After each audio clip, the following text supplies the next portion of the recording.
민수기서 11장 24절에서 35절까지입니다. 민수기에서 제일 많이 나오는 이야기가 불평입니다. 또 원망하는 겁니다. 그런데 가만히 살펴보면 전염병처럼 신속하게 퍼져서 결국 그 백성들을 전부 오염을 시켜버렸습니다. 결과적으로 볼 때는 원망을 한 사람도 나쁘죠.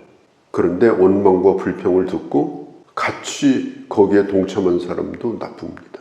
원망한 사람만 벌을 받는 게 아니었고 거기에 같이 동조해서 함께 했던 사람도 똑같이 하나님의 징계를 받았습니다.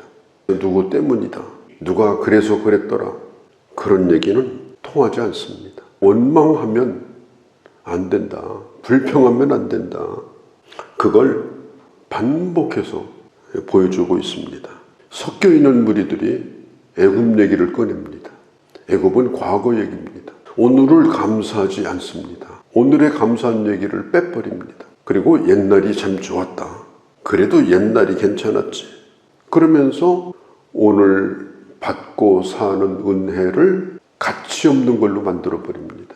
아무것도 아닌 것처럼 만들어버리고 오늘 현실을 과장하고 확대해가지고 도저히 살 수 없는 현실처럼 그렇게 규정을 해버리는 거예요. 왜 원망하고 있는가?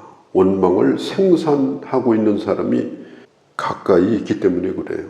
1시간 내내 이야기를 나누고 차를 마시고 시간을 보냈는데도 하나님의 은혜에 대한 얘기는 단 한마디도 없습니다. 불평, 원망하는 얘기로 시간을 때웠다면 결국 그런 만남이 지속되면 하나님과 관계가 멀어지게 됩니다. 또 원망할 게 뭔가, 또 불평할 게 뭔가, 환경에서 그런 걸 찾고 사람에게서 그런 걸 끊임없이 찾는 거예요. 이스라엘 백성들이 그렇게 돼버린 겁니다. 400년 동안 노예살이 했습니다. 집단 수용소였습니다.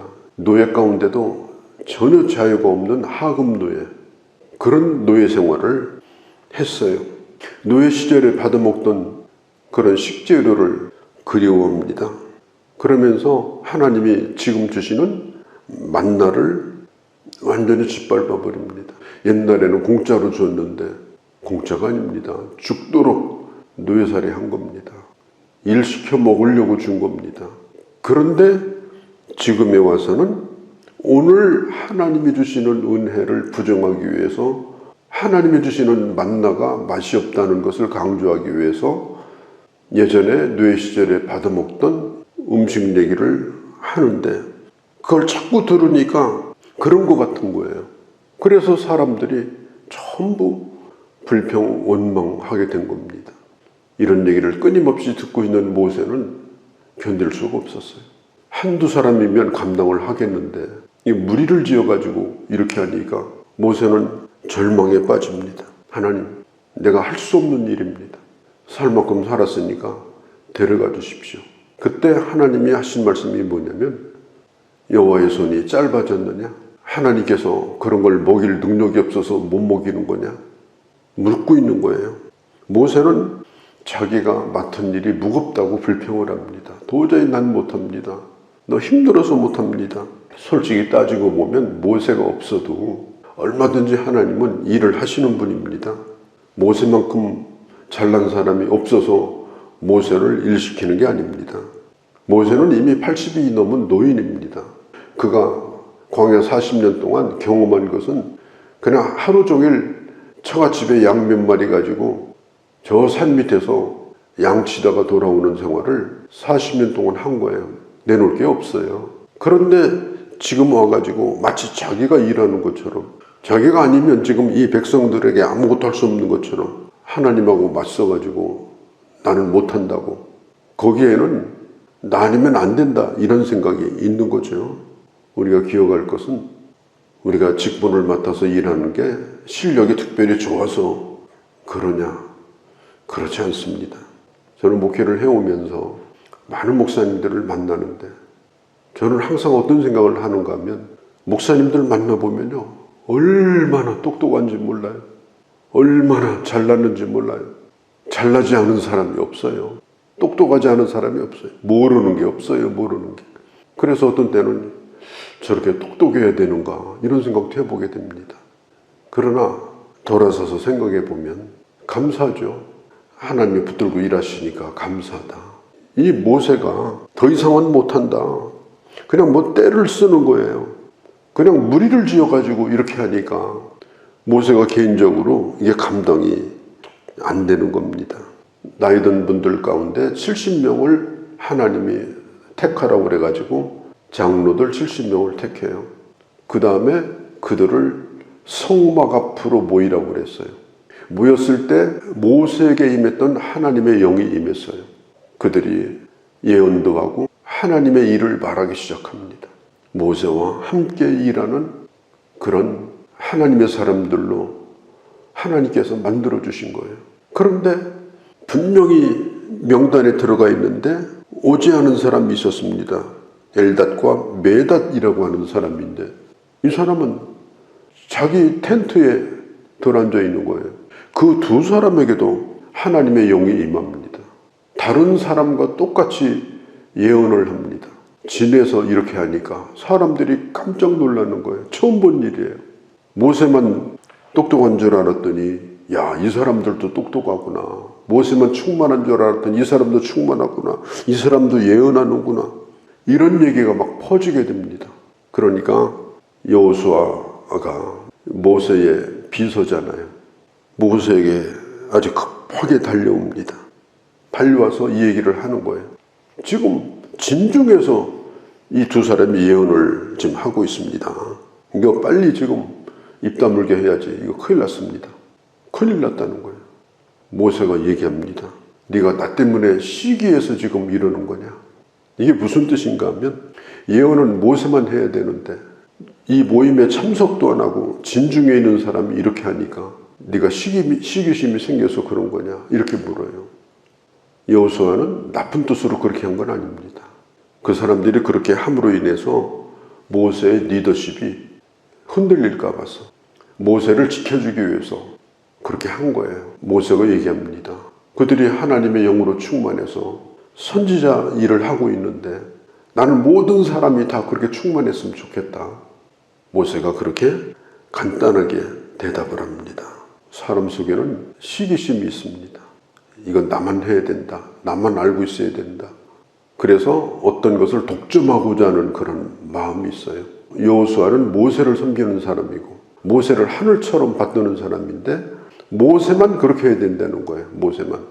어떻게 보면 모세를 위하는 마음이죠. 그런데 모세의 생각은 사람들뿐 아니라 다른 사람도 다 영이 충만해서 그렇게 지혜로운 선지자가 됐으면 좋겠다. 그거 말리지 말라.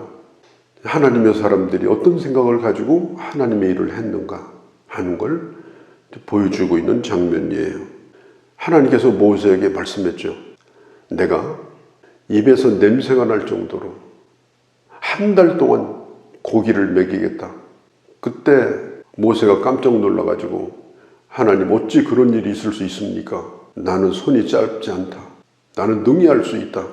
그리고 메추라기 떼를 아마도 저 지중해에 있는 그 근방에 있는 그 메추라기 떼를 전부 바람에 불게 해가지고 이스라엘 백성들이 진을 치고 있는 그 진에 공수해오게 합니다. 성경학자들의 말을 빌어보면은 1억 마리 이상은 될 거다 그렇게 말합니다. 그리고 이스라엘 백성들이 진을 치고 있는 그 크기를 보면은 약 90cm 그 다음에 축구장 400배 되는 땅에 메추라기가 가득 쌓이도록 사람들이 밤낮으로 거뒀습니다. 그래서 먹을 만큼 먹었습니다. 코에서 냄새나는 정도가 아니라 이젠 지겨울 정도로 먹었습니다. 그렇게 먹고 나니까 무슨 일이 생겼느냐? 재앙도 같이 왔습니다.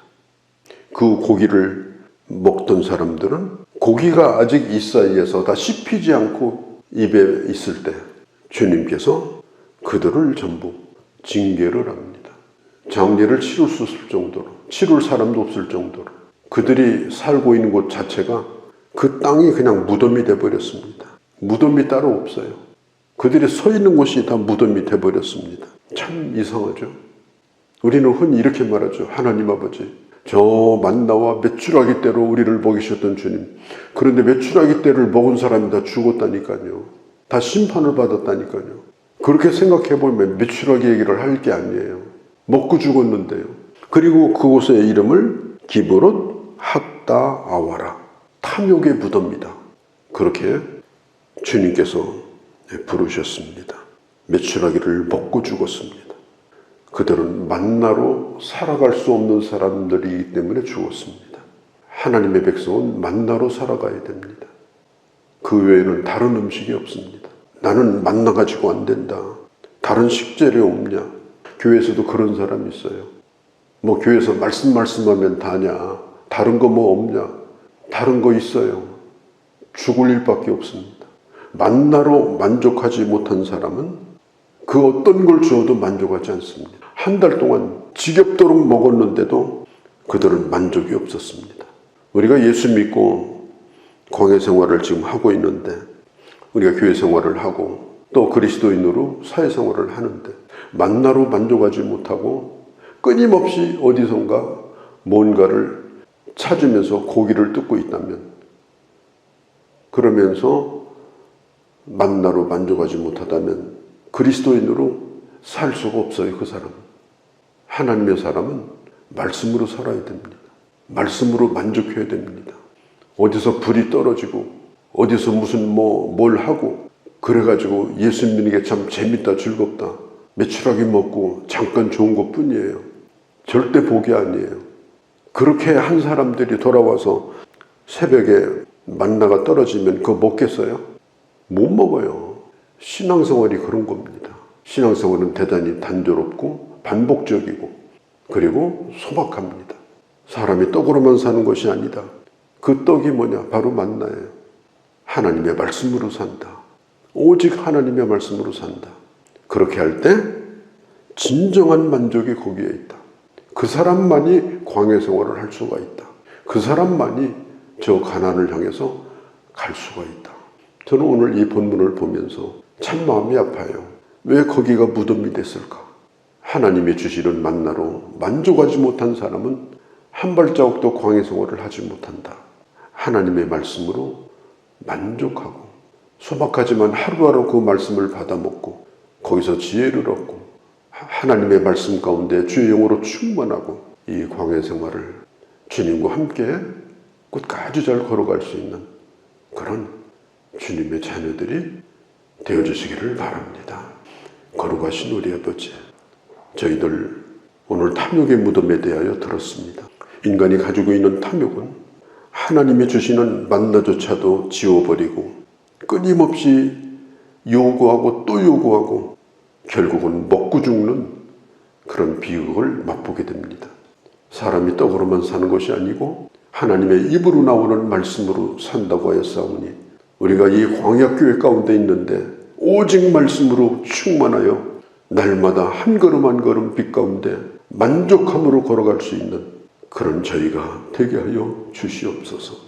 이 하루도 주께 의탁하오며 우리 주 예수님의 이름으로 기도하옵나이다. 아멘.